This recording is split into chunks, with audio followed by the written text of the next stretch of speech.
जीत के अल्पाज YouTube channel में सभी विद्यार्थियों का बहुत बहुत स्वागत है।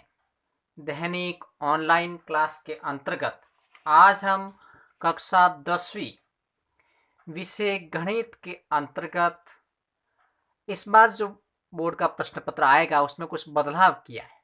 यानी जो पहला प्रश्न आएगा उसमें बहुविकल्पिक प्रश्न दे रखा होगा, फिर इसके अवशद दे रखे होंगे।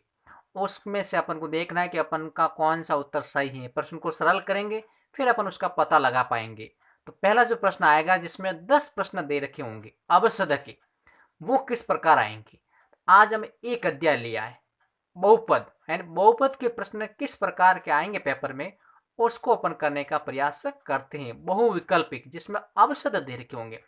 जैसे आपके सामने एक प्रश्न दे रखा है कि यदि बहुपद 2x² प्लस एक्स प्लस के का एक शून्यंक 3 दे रखा है, पहला शून्यंक 3 दे रखा है, तो के का मान क्या होगा। इस प्रकार प्रश्न। अब इसको सरल करने पर पता लगेगा कि उत्तर अपना कौन सा सही है।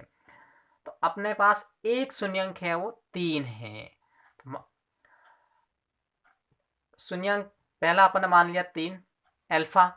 दूसरा शून्यंक अपन को पता नहीं है, वो ज्ञात करेंगे क्योंकि द्विघात बहुपद है तो दो शून्यंक होते हैं अल्फा और बीटा, ये अपन को पता ही है। पहला जिसमें अपन 3 मान लिया, दूसरा पता करते हैं अभी। तो यहाँ अपन के पास बहुपद दे रखा है 2x² प्लस एक्स प्लस के। अब यहाँ देखेंगे तो a का जो मान होता है x का गुणांक वो अपने पास 2 है, b का जो मान x का गुणांक हो जाएगा 1, a का तो हो जाएगा x² का गुणांक, b हो जाएगा x का गुणांक और c हो जाएगा असल पद यानी k, c का मान हो जाएगा k। पहले ही लिखना है। अब अपन जानते हैं कि शून्यंकों का योग क्या होता है, अल्फा प्लस बीटा क्या होता है माइनस बी बटा ए, ये अपन जानते ही।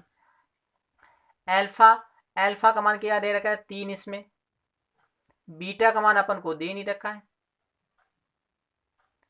माइनस बी का मान इसमें क्या दे रखा है 1,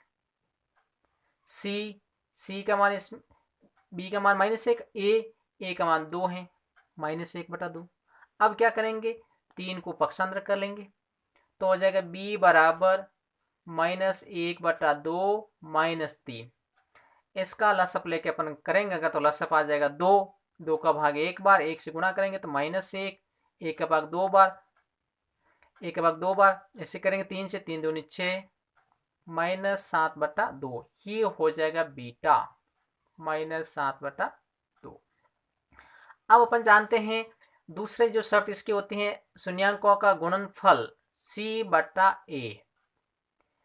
अल्फा का मान दे रखा है 3, बीटा का मान दे रखा है -7/2, सी अपन के पास k और फिर ए का मान 2। तो इनका गुणा करेंगे तो 7 या 21/2 k/2 हो जाएगा, 2 से 2 कैंसिल हो जाएगा तो अपने पास k का मान आ जाएगा -21। इस प्रकार अपन देखेंगे कि अपना जो अवशद दे रखा है उसमें भी -21 दे रखा है द के अंदर, तो इसमें द है वो सही हो जाएगा। इस प्रकार अपन को प्रश्नों को सरल करना पड़ेगा फिर पता लगा पाएंगे। दूसरा प्रश्न एक और, इसको आप लिख लीजिए, इसको शॉर्ट लेके पूरा समझ में आएगा आपको। दूसरा प्रश्न एक और देखते हैं। जैसे एक बहुपद दे रखा है f(x) बराबर 5x² plus 13x plus k का एक शून्यंक दूसरे का व्युत्क्रम है। पहला शून्यंक दूसरे का व्युत्क्रम मतलब उल्टा है, तो k का मान अपन ने प्रथम शून्यंक माना कि x, दूसरा शून्यंक इसका व्युत्क्रम करना है तो पहले 1 लगा दो, नीचे व्युत्क्रम करेंगे तो 1/x हो जाएगा। पहला शून्यंक x माना है, अब इसका व्युत्क्रम करना है तो उसके नीचे 1 लगा के व्युत्क्रम करेंगे तो 1/x हो जाएगा। ये अपने पास दो शून्यंक है, अल्फा, इसको अल्फा मान सकते, इसको बीटा मान सकते। अब k का मान ज्ञात करना, तो k क्या आ रहा है लास्ट में आ रहा है, अपन क्या वो शून्यंकों का गुणनफल वाला ही फॉर्मूला लगाते जो c/a होता है, सीधी सी बात, क्यों अपन को अब से की जरूरत है इसमें। तो अल्फा का मान क्या दे रखा है इसमें x/1 लिखो साए, बीटा का मान क्या देगा 1/x, सी इसमें क्या है k और ए क्या होता है x² का गुणांक जो 5 दे रखा है, 5 आ जाएगा। अब x से x कैंसिल हो जाएगा और यहाँ क्या बचेगा 1/1 बराबर k/5। अब इसका वज्र गुणा करेंगे, 1 और k का करेंगे तो k, 5 और 1 का करेंगे तो 5, मतलब k का जो मान होगा वो 5 आ जाएगा। तो इसमें कहीं ना कहीं दे रखा है, जैसे देखिए 5, तो यहाँ स हो जाएगा सही। बहुत प्रश्न आसान है, उनको अपन को फॉर्मूले थोड़े से पता रखना है। एक सारा काम रफ काम करना अपन को, तो इसमें टिक लगाना कौन सा सही है। एक और प्रश्न करते हैं, पूरा आपको समझ में आ जाएगा। जैसे द्विघात समीकरण दे रखा है x² माइनस के एक्स प्लस 4 बराबर 0। अब इसके मूल समान है, बराबर है, तो k का मान अपन जानते हैं कि बराबर है होता है, तब क्या होता है कि b² माइनस 4ac बराबर 0, यानी जो विव्यक्तिकर होता है उसका मान 0 के बराबर होता है जब इसके मूल बराबर है। अब b का मान क्या होता है, x का गुणांक k दे रखा माइनस में, तो माइनस का k, 4 a अपने क्या दे रखा x का गुणांक क्या 1, और c हमेशा होता है अचर पद बराबर 0। k का वर्ग करेंगे तो k², 4 एकम 4, 416 बराबर 0। 16 को पक्षांतर करेंगे, k² बराबर 16 हो जाएंगे, प्लस का माइनस का तो प्लस हो जाएंगे, k का मान निकालेंगे तो वर्गमूल में आ जाएंगे 16, k बराबर हो जाएगा 4। इसमें अपने 4 दे रखा है, तो अवश्य क्या लिख लेंगे अपन, स लिख लेंगे। x² का आगे वाला गुणांक a, उसका मान 1 है, x का गुणांक b का मान माइनस k है, और c में असर पद, और अपन जानते हैं कि मूल समान है तो विभक्ति का 0 हो जाएगा। इस प्रकार ये एक और प्रश्न अपने सामने, इसको अभी आप स्क्रीनशॉट लिख लीजिए। अगला एक और प्रश्न सरल करते हैं। अब इसमें द्विघात समीकरण दे रखा है 3√3x² प्लस 10x प्लस √3 बराबर 0 का विभक्तिकर अपन को ज्ञात करना। जो डिस्क्रिमिनेंट डी होता है वो क्या होगा, तो अपन देखिए डी बराबर लिखते हैं b² माइनस 4ac। b जो क्या होता है x का गुणांक, यहाँ अपन ने 10 लिखा, 4, फिर a क्या होता है x² का गुणांक जो दे रखा है 3√3, और c होता है x अचर पद। तो देखिए 10 का गुणा वर्ग हो जाएगा 100, ये इसका गुणा करेंगे तो 3 से करेंगे तो 9, और 9 सौ 36 घटाएंगे तो 67, तो इसमें 67 आ रहा है, इसका मतलब वो सही हो जाएगा। बहुत ही प्रश्न सही है, अपन को फॉर्मूले क्या है वो पता होना जरूरी है। अगला एक और प्रश्न करें, पूरा समझ में आ जाएगा आपको।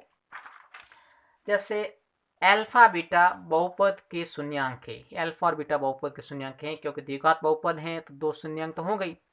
अब इसमें अल्फा प्लस बीटा और -3 अल्फा बीटा का मान ज्ञात करना, मतलब alpha plus beta -3 alpha beta का मान क्या होगा। तो पहले अपन अल्फा प्लस बीटा पता करते, क्या होता है -b/a।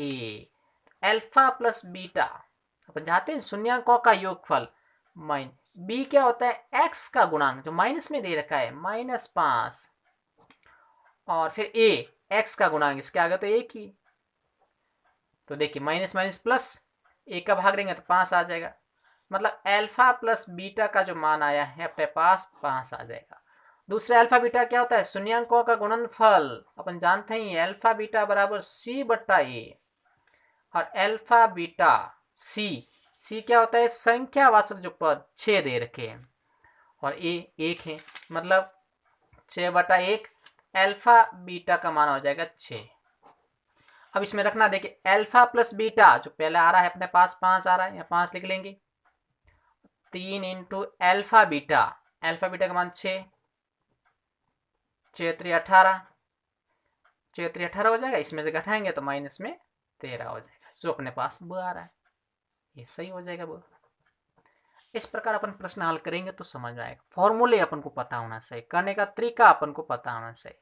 इसको भी आप स्क्रीनशॉट लेके लिख लीजिए। एक और प्रश्न करते हैं, समझ में आएंगे, कुछ प्रश्न हल करेंगे अपन तो समझ में आएंगे। जैसे यहाँ द्विघात समीकरण दे रखा है 4x² -12x -9 बराबर 0 के मूलों की प्रकृति बताना, किस प्रकार के मूल होंगे। तो अपन को विभक्ति कर ज्ञात करना है। विभक्ति कर से सीधा पता लग जाएगा कि उस स्थिति कैसी है। b होता है x का गुणांक -12 है, इसका वर्ग कर लेंगे। 4a, a का मान 4 दे रखा है और c का मान -9 है। 12 का वर्ग अपन जानते हैं 144, माइनस माइनस हो जाएंगे प्लस, ये 416, 16 में 144 हो जाएंगे, जोड़ेंगे 4 4 8, फिर 8 और 288, ये 0 से अधिक है।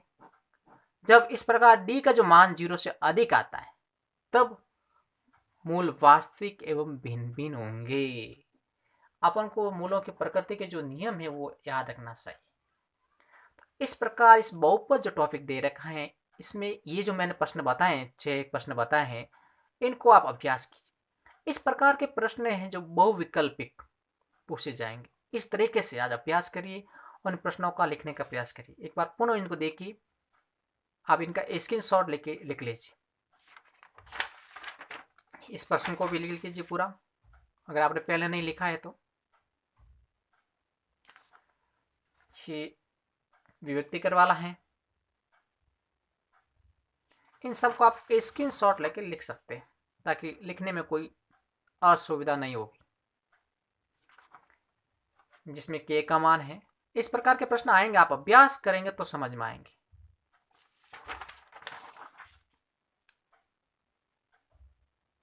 तो ये अपने आज पढ़ा है अध्याय बहुपद। बहुपद के प्रश्न किस प्रकार के बहुविकल्पिक बनते हैं वो आप अभ्यास कीजिए। और अगर किसी भी प्रकार की कोई समस्या है तो आप हमारे कमेंट बॉक्स में अवश्य कमेंट करें। चैनल को सब्सक्राइब जरूर करिए। हम जल्दी कुछ लाइव क्लास लेके आएंगे विभिन्न विषयों की, तो आपको उसका नोटिफिकेशन मिल जाएगा। शेयर करिए। धन्यवाद।